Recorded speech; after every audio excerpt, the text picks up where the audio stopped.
गेले 4-5 दिवस झाला मी कोकण त्याचबरोबर कोल्हापूर, सांगली, सातारा, सोलापूर या जिल्ह्यामध्ये चळवळीच्या निमित्तानं फिरतोय। नीटची परीक्षा रद्द झाल्यापासून विद्यार्थ्यांच्यामध्ये आलेलं नैराश्य, त्याचबरोबर पालकांची अस्वस्थता जवळून बघतोय, विशेषतः ग्रामीण भागातल्या पालकांची। अनेक विद्यार्थ्यांना आत्मविश्वास होता की या परीक्षेत मला 715 मार्क मिळतील, 720 मार्क मिळतील। आता पुन्हा नवीन पेपर, नवीन परीक्षा, पुढे काय होईल ही चिंता त्यांना लागून गेली। कुणी जमिनी विकलेल्या आहेत, कुणी घरं घाण ठेवलेली आहेत, कुणी कर्ज काढलेलं आहे परीक्षेची तयारी करण्यासाठी।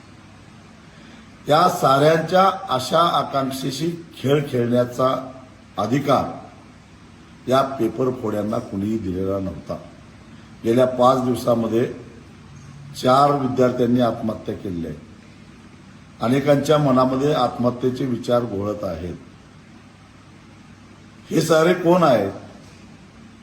सत्तेमध्ये असणारे आपले हितसंबंध, सरकारमध्ये असलेल्या आपल्या संबंधामुळे आपलं कुणीच काही वाकडं करणार नाही हा आविर्भाव, हा अहंकार, आणि त्यातून पैसा कमावण्याची आलेली संधी सोडायची नाही, या पद्धतीनं या सगळ्या लोकांचा आविर्भाव असल्यामुळं या लाखो विद्यार्थ्यांच्या आणि त्याचबरोबर त्यांच्या पालकांच्या आयुष्याशी खेळ खेळण्याचा प्रयत्न या साऱ्या हरामखोर लोकांनी केलेला आहे।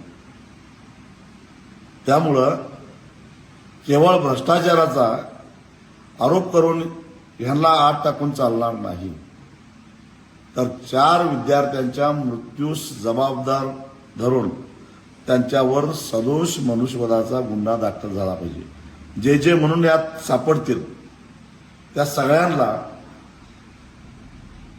आत्महत्या केलेल्या विद्यार्थ्यांच्या मृत्यूस जबाबदार धरून त्यांच्यावर सदोष मनुष्यवधाचा गुन्हा तर दाखल झाला पाहिजेच, पण पालकांच्या आणि विद्यार्थ्यांचा मानसिक छळ केल्याचे गुन्हे सुद्धा दाखल झाले पाहिजे। त्याशिवाय अशा प्रवृत्त्या ठेचल्या जाणार नाहीत। आणि सातत्यानं पेपर फुटतायत आणि पेपर फोडीमध्ये असणारी माणसं ही सत्तेच्याच आजूबाजूला घोटाळताना दिसतात।